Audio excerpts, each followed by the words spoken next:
Story time. Story time. Story time. By the title, you already noticed this one is going to be a little bit off the wall. All right. So yeah, just stay buckled up for this one. That's all I can say. I meet a beautiful British black community activist who's been over in this country for like 10-15 years. So she's super Americanized. So I met her at like this gala. It was, all star-studded with all these, political figures and whatnot.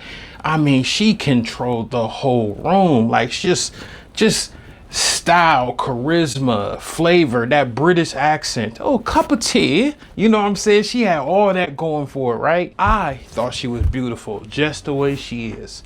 But, sometimes people have body issues that they suffer from, that they project on the whole world or whatever. Or they feel like, the world is against them because of their body. So she was like this outspoken, person for body image and stuff like that, right? Love the body you're in, always trying to champion little girls and not telling them to get BBLs and stuff like that. So this is like one of her, things that she just had going on that was like a, near and dear to her heart. Now, with that said, she was very regal, very, upstanding, that British accents, she used to tell me all the time, the village I'm from is older than America. And I just, okay, all right.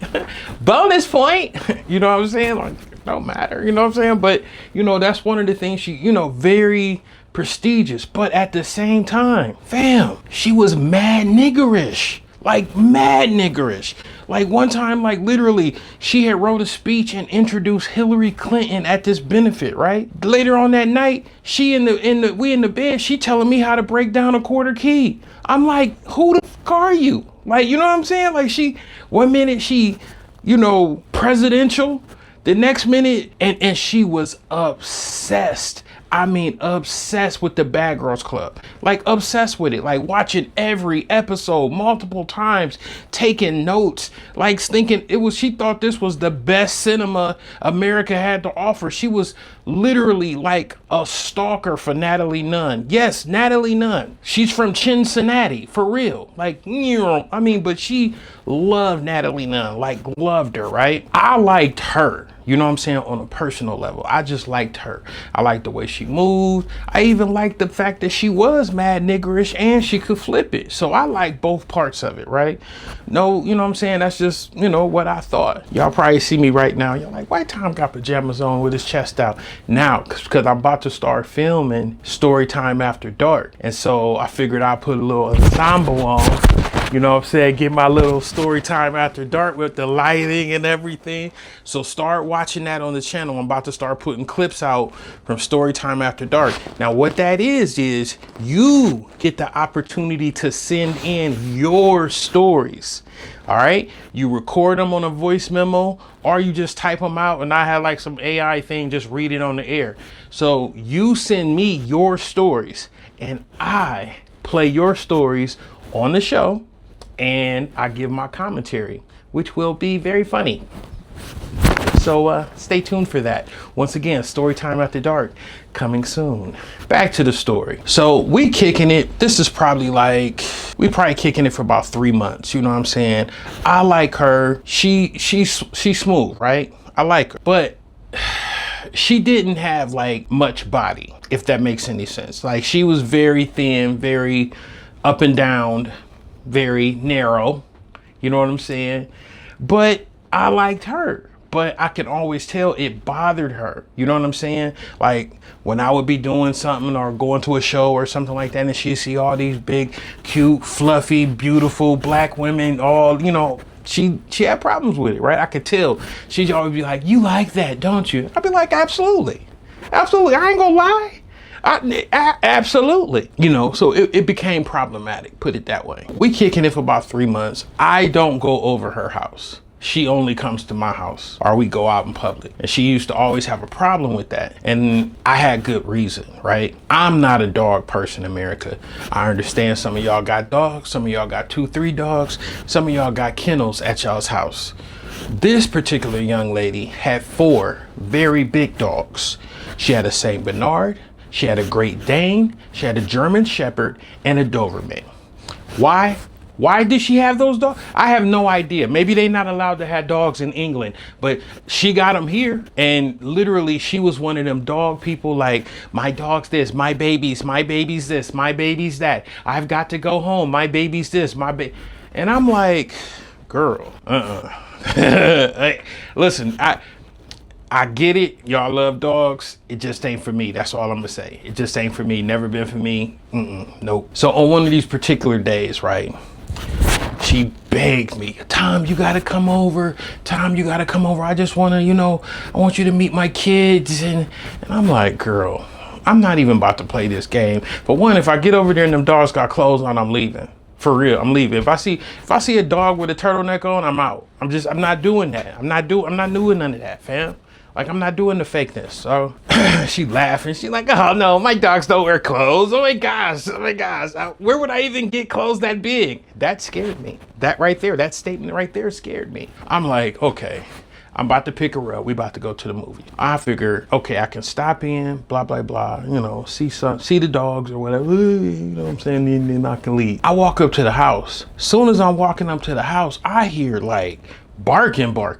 Like barking. So I look off into the window. Nigga, she like playing on the floor with these dogs.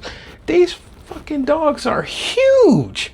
Like, I mean, like, these ain't like puppies. And she kept saying, oh, puppies, babies, they're just all puppies. They're so funny. No, fam.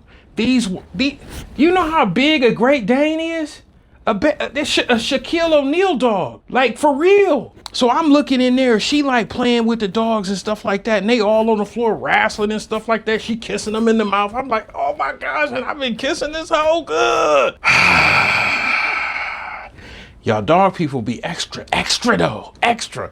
And she all like, they puppies, and she this, and the third. So they sense me coming, right? So they just barking, looking through the window, all up on the furniture, just, this going crazy, right? And so she opens the door, right? And they all come to the door like, who the fuck is this? You know what I'm saying? Basically, that's what they doing, the dog boy in Scooby-Doo language. They like, who the fuck is this? So I'm standing there like, you know what I'm saying? Like, they coming out and I'm like, I'm ready to pull that thing out. I'm like, hey, you know what I'm saying? I lay a dog down. You know what I'm saying? I lay a dog down forever. Don't play me. And she like, oh my gosh, Tom, you're so silly. You're so silly. They really just like you. Oh my gosh. They sitting up there barking and foaming at the mouth and drooling. And then she talking about they like me. They all did. And then the one get all up in my face.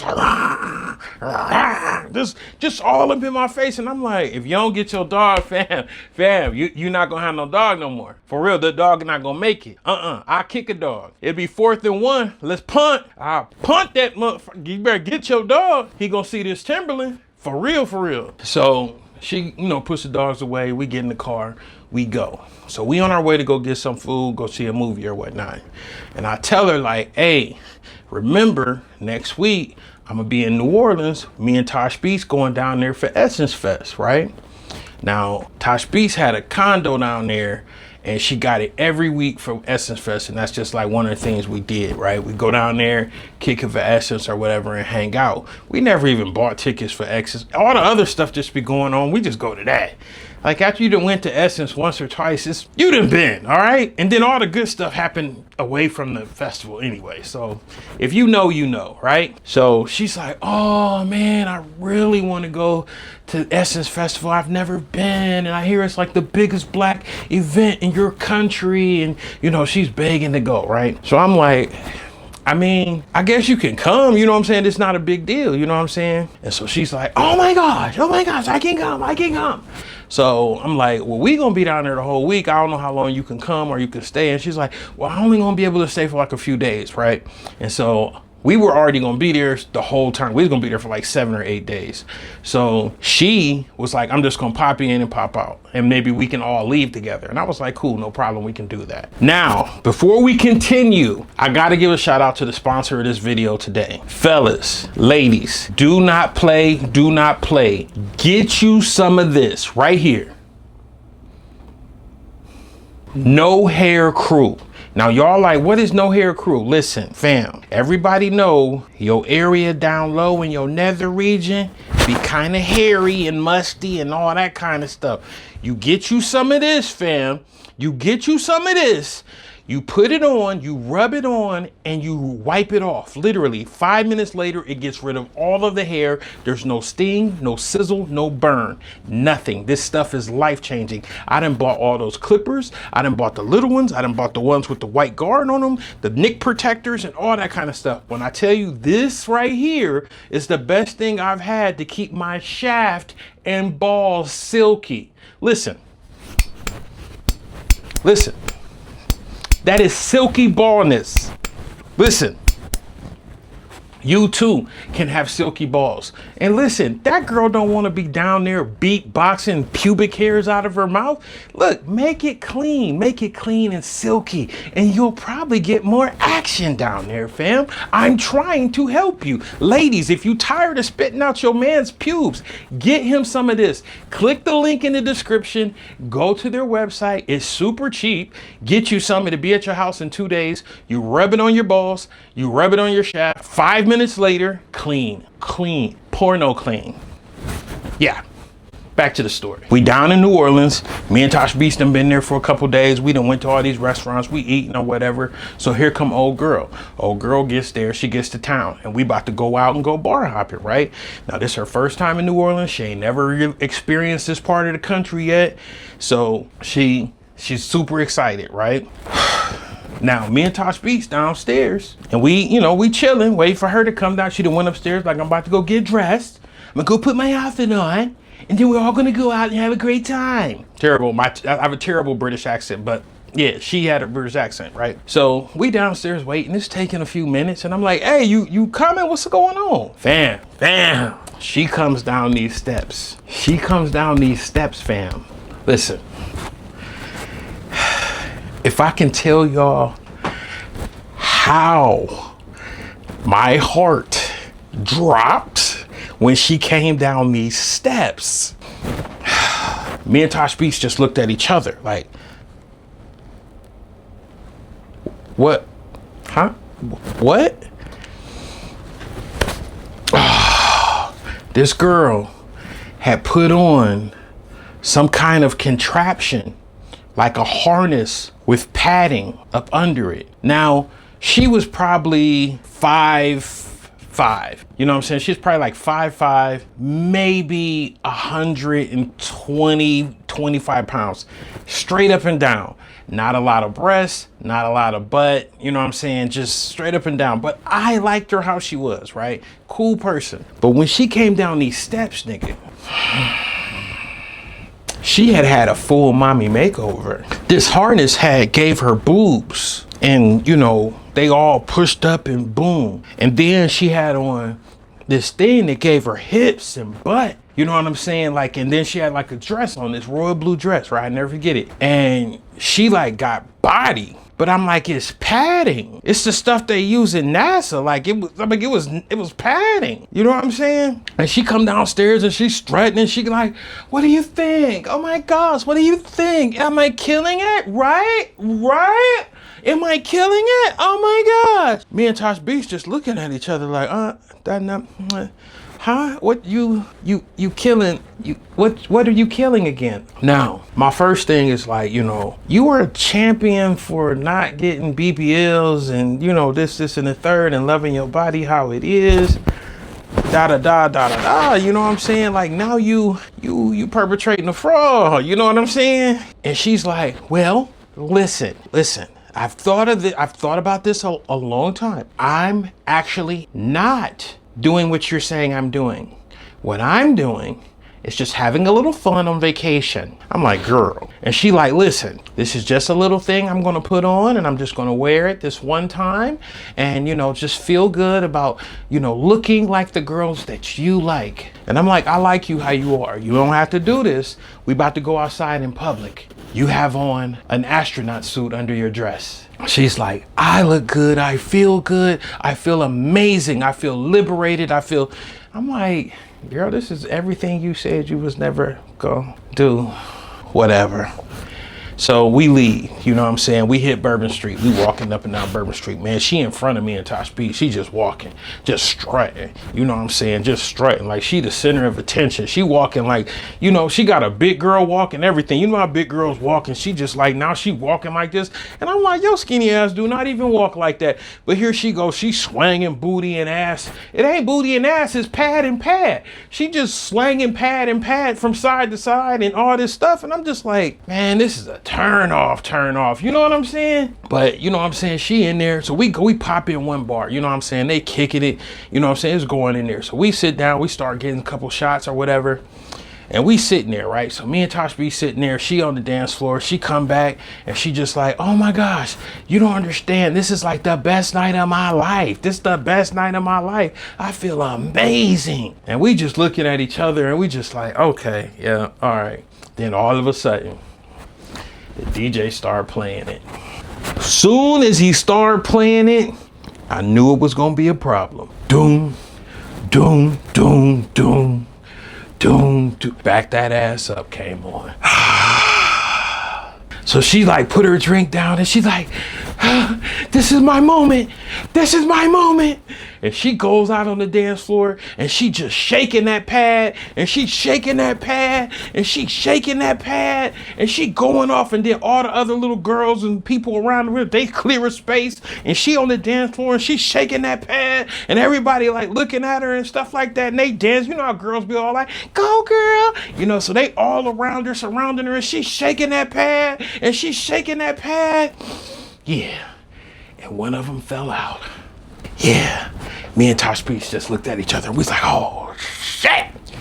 I'm sipping my drink and I'm sipping it hard. I'm like, ooh, it fell out and it's on the floor and it's just standing there, just looking there on the floor.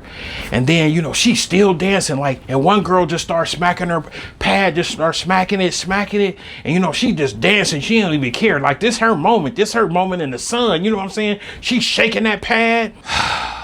The other one fell out. Yeah. So now she got two pads on the floor. She don't even know because she dancing so much, right? The DJ scratch stops the record. He's like, hey, somebody done dropped their maxi pads out on the dance floor. That shit crazy. She still don't even get what's happening at this point. So the girls around her, they like dancing and they laughing and stuff like that. And she just like, you know, just still whatever, right?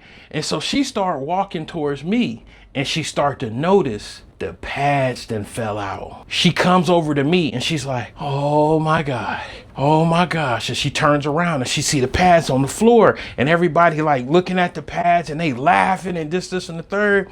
And they looking around and they trying to figure out whose pads they was and, you know, what they was doing, right? And so she's like, Tom, I need you to go get those pads for me. I'm like, nigga, absolutely not. No, excuse me. That's not my bag. That's your bag. Not my bag, your bag. You may want to get your bag. Sorry. And she's like, oh, what am I going to do? This thing cost me like $400. I need to go get them pads. And I'm like, yeah, you need to go get them pads, right? And so she turned around and she started walking back to go get the pads. And she eyes watering and she feeling like some kind of way. She get about halfway out to the dance floor. This young skinny girl come up to her and give her a hug, right? She give her a hug and she's like, you know, eyes watering. And so she turned around as soon as the girl gave her the hug. The girl had picked up the pads and brought them to her, right? And she had whispered in her ear. And so when she came back to me, I was like, what did the girl tell you? She was just like, tears at this point, she crying, you know what I'm saying? I was like, what'd she say? My auntie got these same pads. It happened to her too. I got you, sis. She was shattered. Shattered, right? She was ready to go at that point. Me and Tosh Beach, we walking behind her. She walking down Bourbon Street drunk, just singing bad R&B songs in that British accent. She crying, she holding the pads like she got a dead body in her hand and walking down Bourbon Street. And we just like looking like what the, you know what I'm saying? Like, what are we supposed to do, right? We get back to the room. She just go upstairs in the room, go to sleep. So next morning, I get up. She's sitting on the side of the bed, drinking some coffee. And she's just like, I don't know why I even did that. I don't even know why I did that. That's not even me. I embody loving your body how it is. I embody this. I champion this. You know what I'm saying? I am the spokesperson literally for this. Why would I ever do something like that? And I'm like, hey, I don't know either. You know what I'm saying? And she's like, okay, you know what? I am never going to do that again. I am going to throw this thing away. It's over with. So we leaving that day, right? We going to the airport. So me and Tosh Beats downstairs getting the bags. You know what I'm saying? Here we go, right? Here she come down the steps. Fam. Here she come down the steps. Fam. Here she come down the steps wearing the pads and the harness again. Can't make this shit up. I'm standing there. I'm like, what you doing? What you just... Nigga, you just stood on a soapbox for 30 minutes giving a sermon about how you wasn't gonna wear this shit no more. She's like, you know what, Tom? I thought about it, and this is the last time. Whatever happens in New Orleans stays in New Orleans. I'm like, look, you from Britain, because that's really not how I go. That's in Vegas. This is New Orleans. Whatever happens in New Orleans goes home. It's like a disease. It stays with you forever. No. Yes, fam. She came downstairs wearing the pads. Can't tell her nothing. She wearing the pads. Just complete turn off for me. Complete turn off for me. She don't even know. We broke up already. She don't even know yet. Because as soon as we get home, I'm like, I'm blocking her. I'm not doing none of this. You know what I'm saying? The pads, the whole thing, just total turn off, right? We get to the airport. Now we in TSA line. Now, I don't know if y'all know this dude. I mean, he huge now, but at the time when this happened, he wasn't. He was like just a regular dude with maybe a couple dudes he was just getting on, right? We in line with TSA and NBA YoungBoy is like right with us, like in behind me. You know what I'm saying? So he right behind me, and old girl got the pads on. She's strutting through TSA. So she's slanging that big pad, you know what I'm saying? And she just thinking she run the show, right? Is in front of me. So she goes through TSA, and NBA YoungBoy, he see her, he like, man, man, you got a baddie. And I'm like, if you only knew, my G, like, you know what I'm saying? You know, fake advertising right there. I'm like, for real. And so he looking, he staring, you know what I'm saying? He all like this. And I didn't even know who he was. And like, I still really, you know, I still can't name 5 NBA YoungBoys. This dude like the biggest artist in the world right now. It's crazy. But at the time, he just him and a couple of his dudes. That's it. Right. So he telling me, you know, oh man, she look good. This, and third. And I'm like, hey man, she all right. I mean, but you know, looks can be deceiving, my brother. So she goes through TSA first, right? She goes to walk through the machine. Beep, beep, beep, beep, beep, beep, beep, beep, beep, beep, beep. Machine start going off, right? She like, what's wrong with y'all's machine? You know what I'm saying? It's sort of like getting a little bit of attitude. So she back up and she go through it again. And they come up to her, they be like, you got anything metal or anything, da, da, da, da, da. She's like, no, I don't have anything. So she backs up again, goes through it again. Beep, beep, beep, beep, beep, beep, beep, beep, beep, thing going off, right? And so now she bothers. She like, what's wrong with y'all stuff? You know what I'm saying? Like getting real niggerish, right? So she come out and the dude come over to wander. So he started her head, you know, maybe it's her, you know, maybe it's her jewelry. No. Get down to that butt area, them pads on that thing. She like, ma'am, do you da da da da da? And they thinking she trying to smuggle some stuff, right? So like the TSA agent starts surrounding her. And they like, you got to do a pat down. And she like in a private room. And so she's sort of like, she know what it is at this point, right? And she trying to tell him, she like, no, that's not what it is. No, I have something, and then this black lady come over. She like, I know what you got. Come on, girl. Come on. She take her back to the pack room. So we all through TSA now, me, NBA YoungBoy, and we all standing waiting for her to come out, right? She come out holding the pads and the harness, crying. Just crying, holding the pads and the harness. And I'm like, So look, I'm just standing there and I'm just like, my daddy always said, you can't tell a toilet shit. All you can do is flush it. Cause I'm just like, girl, you ain't learned nothing. You know what I'm saying? Like, and she come up to me, she crying, she whimpering. I'm just like, I can't do this. Violation. Somebody get it. So, of course, we get back to Ohio. I mean, I'm like, oh man, you know, this, and the third. I just cut it off, break it off, or whatever. I was kind of just thrown off. It was just like, why, Jesus, why? But that's just another one of my wild and crazy stories. I'll see you in the next one.